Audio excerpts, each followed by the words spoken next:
Halo kawan-kawan, Saya Hairul, umur 22 tahun. Saya Rizky Adi Satya, umur saya 20 tahun. saya Adit.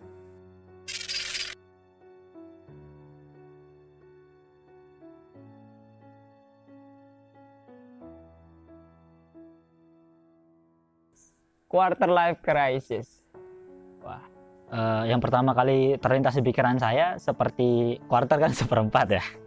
Seperempat dari kehidupan, yaitu sekitar umur 25 sampai 30 tahun atau 20 tahun sampai 30 tahun yang mengalami krisis ini. ketidakpastian terhadap kehidupan kita yang mendatang.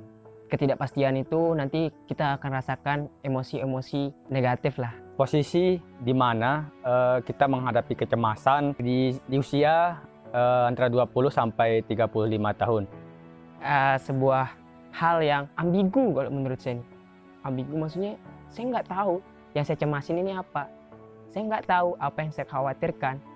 Padahal hal yang membuat saya cemas, khawatir belum tentu terjadi. Cemas, ada sesuatu yang hilang, kebingungan, seperti ada jati diri kita yang berusaha kita cari, ada sesuatu yang kurang, kemudian kita mencarinya, dan sehingga kita merasa di dalam perjuangan pencarian tersebut, kita banyak merasa kesepian, kehilangan, dan Kita merasa khawatir, kecewa, bahkan kecemasan yang kita alami di fase ini tuh berlebihan ya gitu.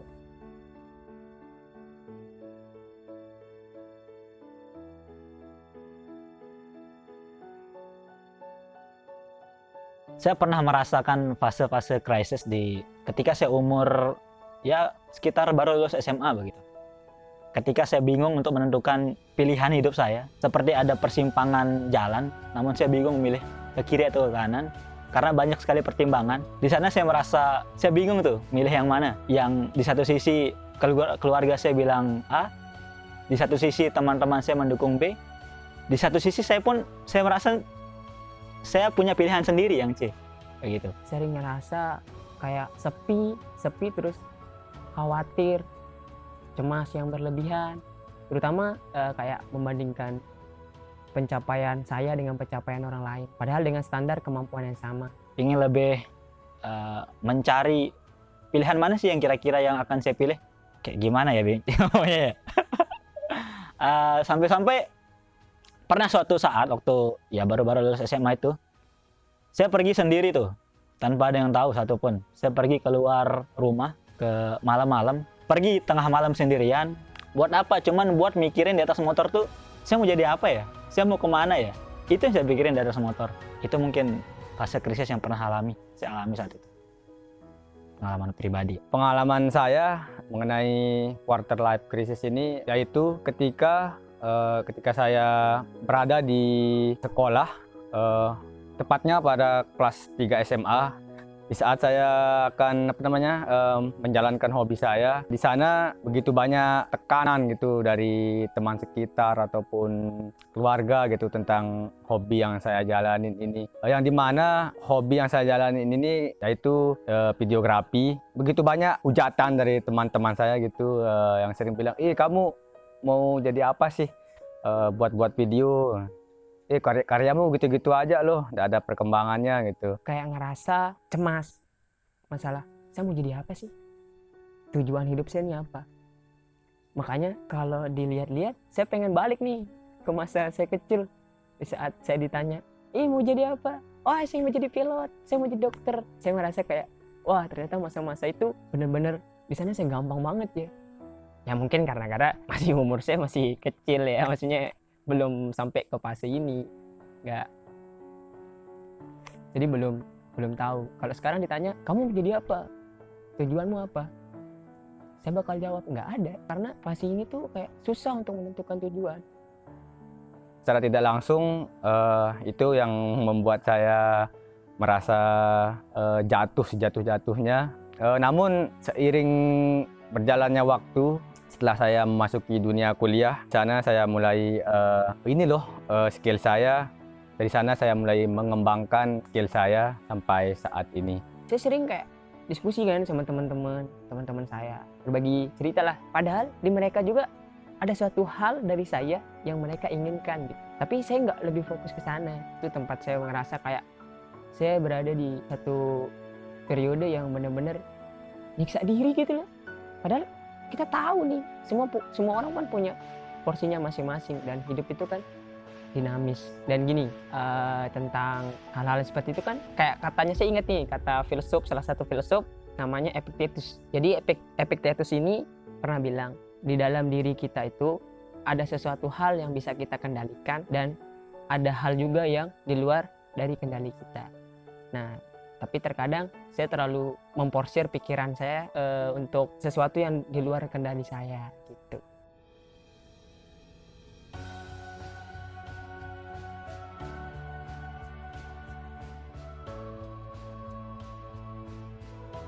Mungkin hampir semua kita ya pernah merasakan hal ini, karena salah satu contoh yang mungkin teman-teman bisa temukan, saya mulai merasa suka sendiri. Nah, saya pernah merasa di fase saya pengen sendiri dah. Saya nggak mau ketemu siapa-siapa dulu. Saya mau lebih produktif. Padahal sebenarnya dalam kesendirian saya pun nggak ngapa-ngapain gitu. Saya cuman ya udah diam aja. Saya lebih suka merasa sendiri. Tiap manusia juga punya masalah itu, ya, krisis di bidang itu. Kalau di pendidikan sih, saya ngerasa kayak saya khawatir nih setelah saya dari kuliah ini, saya mau ngapain, saya mau jadi apa gitu.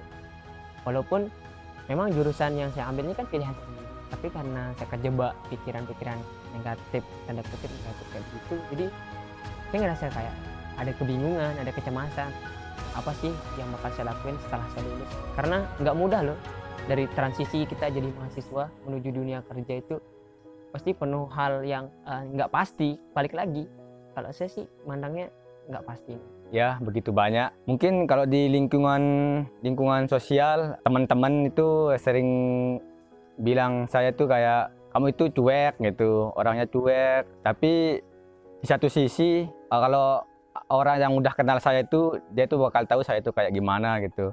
Kalau masalah bergaul sih, saya terkadang suka menarik diri dari sosial atau teman-teman saya kalau saya lagi dalam keadaan krisis. Saya nggak mau keadaan saya ini mempengaruhi orang lain. Dan juga saya lebih nyaman kalau ngadepin itu sendiri aja gitu. Ya, simple. Mungkin orang-orang di luar sana kira saya sombong atau apa gitu, jarang ngomong, cuek. Tapi secara tidak langsung saya itu punya apa ya, kayak banyak ketakutan gitu untuk kalau kita nyapa teman baru gitu. Kalau kita nyapa, dia enggak nyapa gitu. Makanya di luar sana banyak orang yang kira saya sombong. Tapi sebenarnya kalau kalian udah tahu saya itu kayak gimana, pasti asik kok gitu. Yang paling berat menurut saya dalam transisi remaja akhir menuju dewasa awal itu adalah ketika kita akan menentukan pilihan, akan kemana arah tujuan hidup kita. Itu menurut saya penentuan pilihan yang paling berat yang akan kita lakukan gitu, akan kita putuskan. Karena banyak sekali pertimbangan dalam sekian banyak pilihan tersebut gitu.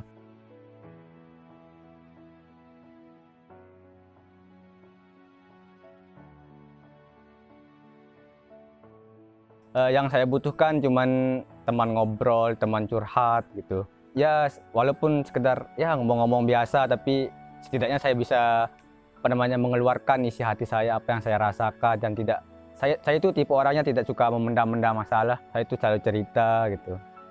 Itu sih intinya, ada teman ngobrol. Saya butuh dukungan dari teman-teman, mungkin dari lingkungan saya sekitar. Saya cuma butuh ya udah mereka ada gitu buat saya. Itu merupakan suatu dukungan bagi saya sendiri gitu, bagi saya pribadi. Mungkin kata cepat bapernya agak ini ya, bias. Karena baper itu nggak punya parameter. Setiap orang punya bapernya masing-masing gitu. Bapernya saya dengan bapernya teman-teman yang lain itu beda. Ketika mungkin saya dihina secara verbal, mungkin saya nggak akan pernah tersinggung. Tapi ketika teman-teman mungkin yang dihina secara verbal, bisa jadi teman-teman tersinggung. Mungkin teman-teman ya lebih hati-hatilah dalam menggunakan kata cepat sekali baper sih kamu, gitu. Oh ya, di sini saya tekanin, mungkin beberapa dari orang yang merasakan periode quarter life ini nggak selalu pengen dimengerti, tapi pengen lebih dihargai gitu. Misalkan di saat down kita saling menghargai posisi kita masing-masing. Kalau saya sih masalah yang respon orang ya, selama orang itu masih menghargai saya menghargai kondisi saya, menghargai tindakan saya di fase ini, ya saya juga sudah cukup berterima kasih untuk kamu. Saya nggak meminta lebih sih dari orang, soalnya fase ini yang bisa nyelamatin saya sendiri ya ada ya diri saya sendiri.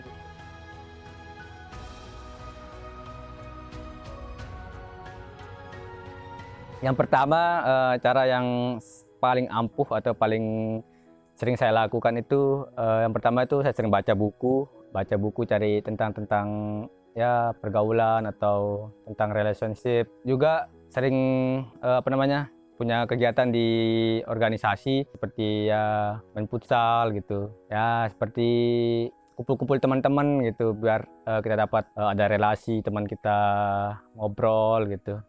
Beberapa kegiatan baru yang hampir setiap hari saya lakukan ya olahraga ringan lah biasa gitu.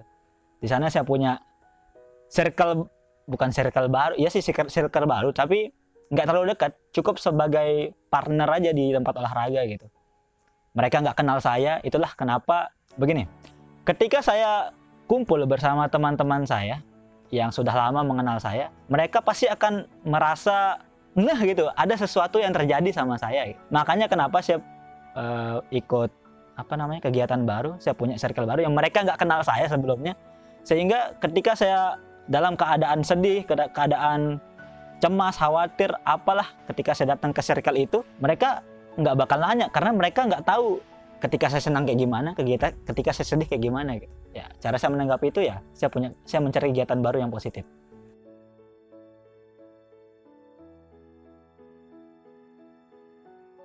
Mungkin lebih enjoy aja ya, lebih santai, jalanin aja. Ketika kita menghadapi suatu persimpangan, kita harus menentukan pilihan. Kemana akan kita belok? Ke kiri, ke kanan, atau mungkin bahkan lurus. Ya, ikutin aja sesuai alur. Kemana hati kamu mau, sama mungkin teman-teman bisa tiru apa yang saya lakuin sebelumnya, yaitu cari kegiatan positif yang baru seperti olahraga misalkan yang kayak saya bilang tadi, karena ya olahraga mungkin bisa berdampak positif juga ya buat mental health kita, buat pikiran kita depresi, kita olahraga ya terlampiaskan semua gitu, kita bisa pukul samsa gitu. Ya gitulah. Yakini dirimu itu kuat, kamu pasti bisa ngelewatin ini semua, dan juga intinya kamu itu sering-sering ngomong gitu, nggak usah mendam-mendam masalah atau apa gitu. Intinya berbicara, curhat, cerita gitu.